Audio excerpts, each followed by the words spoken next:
The Mike North Show, Coach's Corner here in Chicago, Illinois, and we're going to have this guy on. And I'll tell you what, you don't realize how good a guy is until you see the amount of victories that he had. They flashed it on the TV screen. Boy, it sneaks up on you, those 850 wins. No question about it this year. 27-8 from Syracuse. We're pleased to have on Coach Jim Boeheim. How you doing, Jim? I'm good. How are you? I'm doing really, really good. Thanks for coming on. Thanks for we don't mean to interrupt your meal, but we got a shot at getting Jim Boeheim. You know what?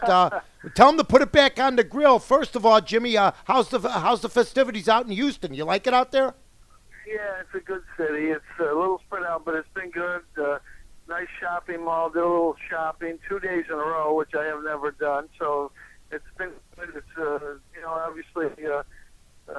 You come for the games, and I thought, first couple games were pretty tough, hard-fought games, and you got to love the way Butler's played, and Connecticut just amazing turnaround. They struggled at the end of the year in the Big East, and just went on a roll, and they haven't gotten off the roll yet. So it's interesting to see in college basketball. You have two teams playing for the national championship. The struggle for great parts of the middle of the year, and have just put it all together and are playing great basketball right now. It's a great story. With Coach Jim Boeheim from the Syracuse Orangemen.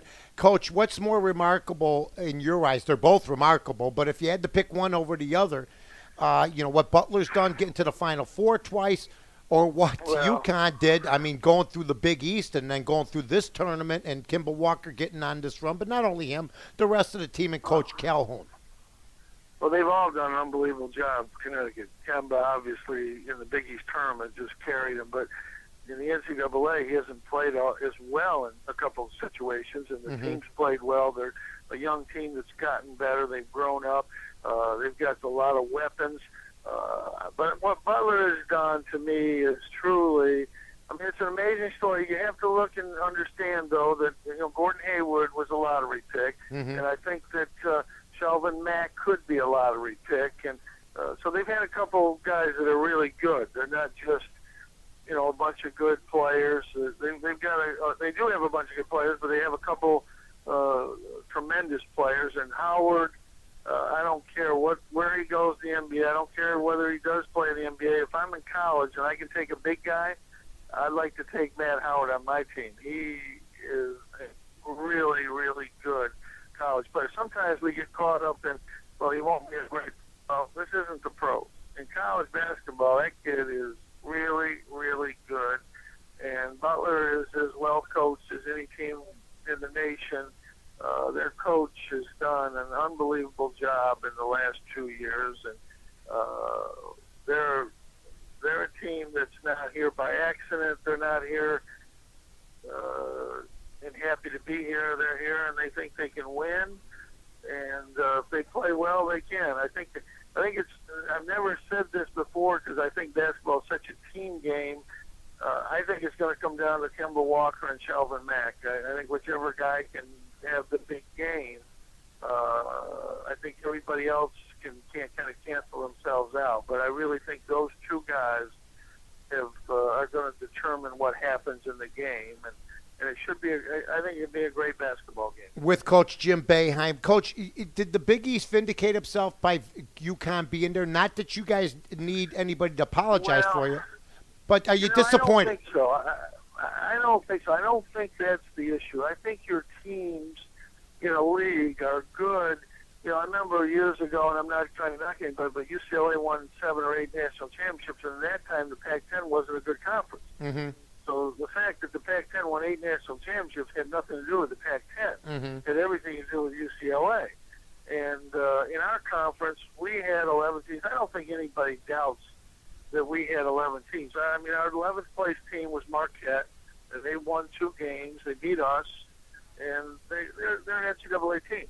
UConn finished 9th in our league. I think that tells you a lot about our league. They were 9th in our league. They were 9-9.